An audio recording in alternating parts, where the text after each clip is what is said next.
أعوذ بالله من الشيطان الرجيم.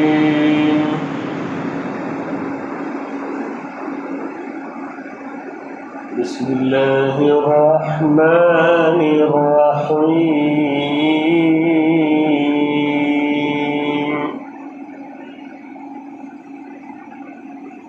وإذ قتلتم نفسا فادارأتم فيها والله مخرج ما كنتم تكتمون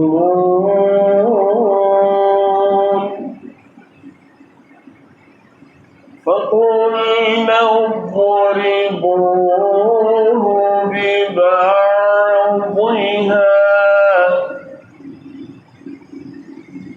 كذلك يحيي الله الموتى ويريكم آياته لعلكم تعقلون.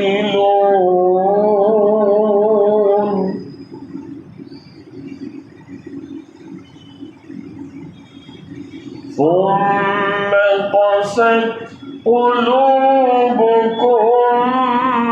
من بعد ذلك فهي كالحجارة أو أشد قسوة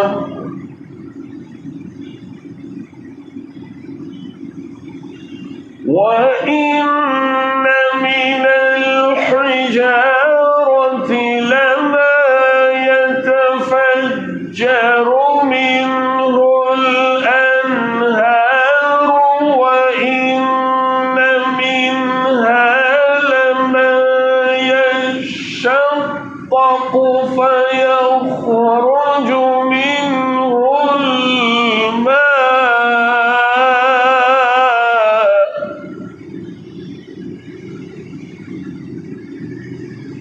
وإن منها لما يهبط من خشية الله وما الله بغافل عما تعملون.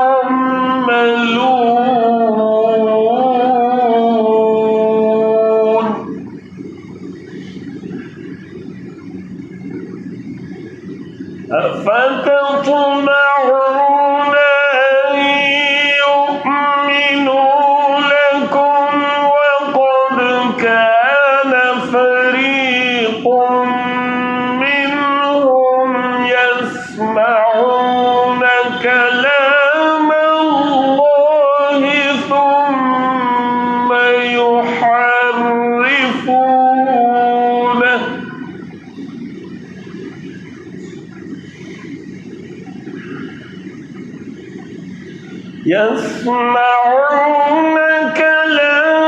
الله ثم يحرفونه من بعد ما عقلوه وهم يعلمون.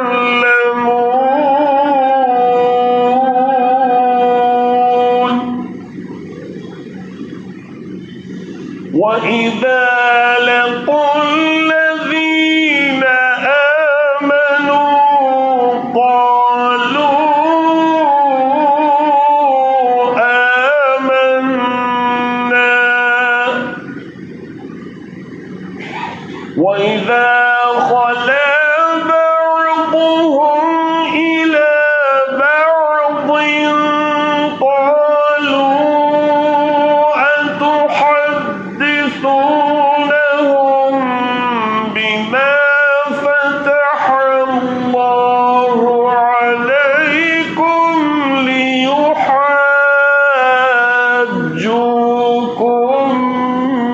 به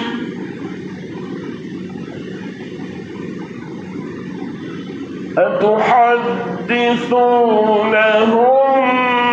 بما فتح الله عليكم ليحاجوكم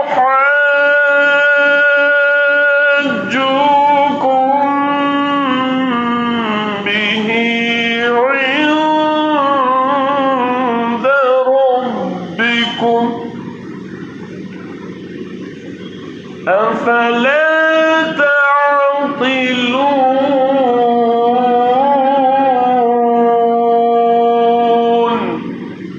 صدق الله العظيم۔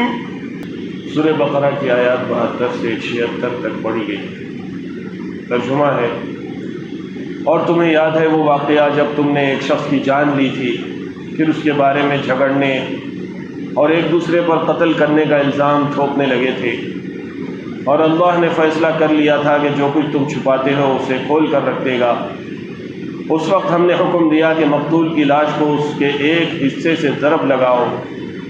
دیکھو اس طرح اللہ مردوں کو زندگی بخشتا ہے اور تمہیں اپنی نشانیاں دکھاتا ہے تاکہ تم سمجھو، مگر ایسی نشانیاں دیکھنے کے بعد بھی آخرکار تمہارے دل سخت ہو گئے، پتھروں کی طرح سخت، بلکہ سختی میں کچھ ان سے بھی بڑے ہوئے، کیونکہ پتھروں میں سے تو کوئی ایسا بھی ہوتا ہے جس میں چشمے پھوٹ بہتے ہیں، کوئی پھٹتا ہے اور اس میں سے پانی نکل آتا ہے، اور کوئی خدا کے خوف سے لرز کر گر بھی جاتا ہے۔ اللہ تمہارے کرتوتوں سے بے خبر نہیں ہے۔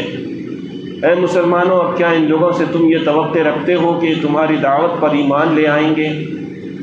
حالانکہ ان میں سے ایک گروہ کا شیوا یہ رہا ہے کہ اللہ کا کلام سنا اور پھر خوب سوچ سمجھ کر دانستہ اس میں تحریف کی۔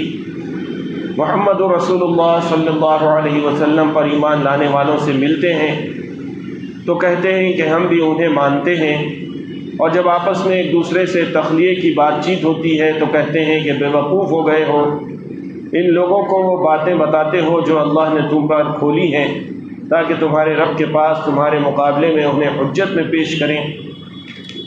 اور کیا یہ جانتے نہیں ہیں کہ جو کچھ یہ چھپاتے ہیں اور جو کچھ ظاہر کرتے ہیں، اللہ کو ان کے سب باتوں کی خبر ہے۔